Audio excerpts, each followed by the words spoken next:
विजय उद्यान में उनकी एक भव्य और दिव्य प्रतिमा का स्थापना का कार्य संपन्न हुआ है। इस कार्य के लिए प्रदेश के संस्कृति विभाग के मंत्री श्री जयवीर सिंह जी को हृदय से धन्यवाद देते हुए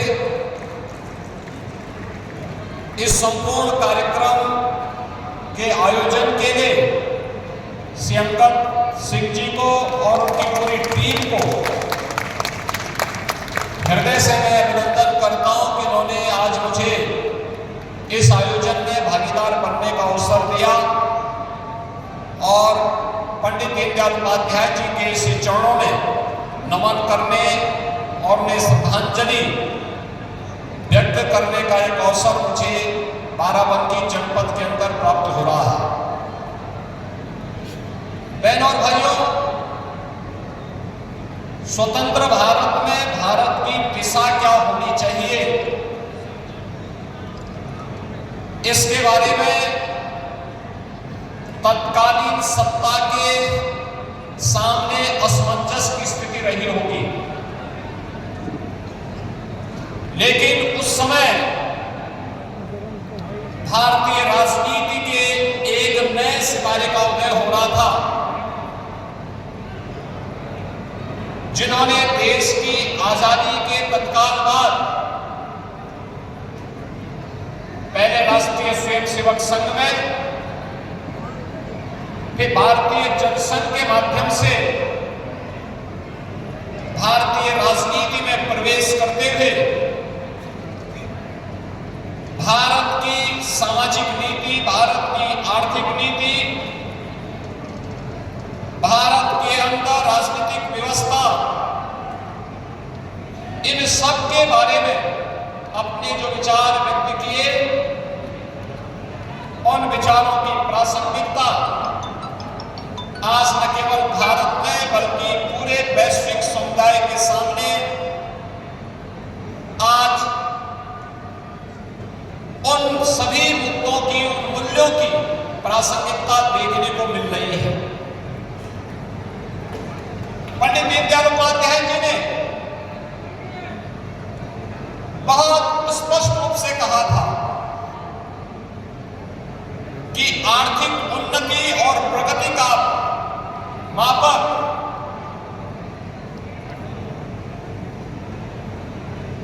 ऊंचे पायदान पर खड़े हुए व्यक्ति से नहीं, बल्कि समाज के अंतिम पायदान पर खड़े हुए व्यक्ति से की जानी चाहिए। और इसके लिए उन्होंने अंत्योदय की बात की। आज देश के अंदर चाहे वो भारतीय जनता पार्टी हो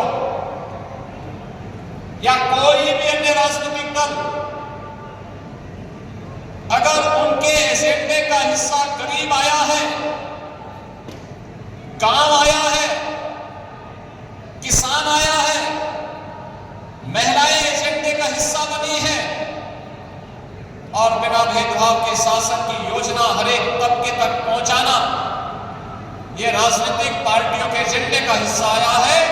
तो स्वतंत्र भारत में इसके सबसे प्रखर प्रवक्ता के रूप में जिसे एक महापुरुष का नाम लिया जाता है, वह नाम है पंडित दीनदयाल उपाध्याय का। पंडित दीनदयाल उपाध्याय जी ने उस समय जो बातें कही थी, उसकी प्रासंगिकता आज भी उस रूप में बनी हुई है। उन्होंने उस समय जो बातें कही थी,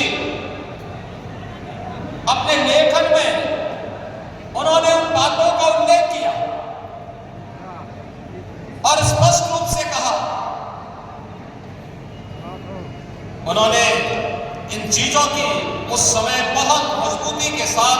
वकालत की थी, जो मुद्दे आज हमें दिखाई दे रहे हैं। और आज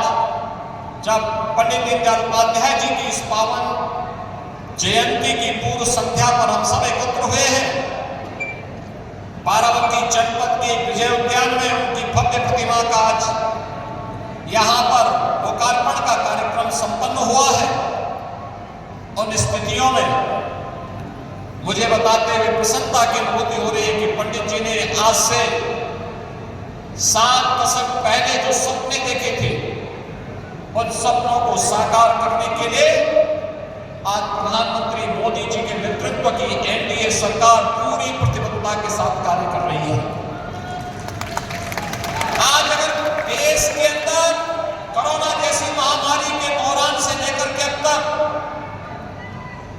80 करोड़ गरीबों को फ्री में राशन की सुविधा का लाभ प्राप्त हो रहा है, आज अगर देश के अंदर 12 करोड़ घरों में शौचालय का निर्माण हो जाता है, आज जब 10 करोड़ गरीबों के घर में उज्ज्वला योजना की रसोई जलती है, आज जब 4 करोड़ गरीबों के अपने पक्के आवास बन जाते हैं, आज जब देश के करोड़ों लोगों को प्रतिवर्ष 5 लाख रुपए स्वास्थ्य बीमा का कवर मिल जाता है, तो वास्तव में यह खैरात नहीं बल्कि पंडित दीनदयाल उपाध्याय जी के सपने को साकार करने और उनके मार्गदर्शन में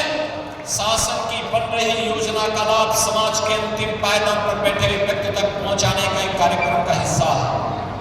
और मुझे प्रसन्नता है कि प्रधानमंत्री मोदी जी के नेतृत्व में ये यात्रा बिना रुके, बिना डिगे, बिना झुके निरंतर आगे बढ़ रही है। आज जब हम लोग जनपद बाराबंकी की बात करते हैं तो बाराबंकी स्टेट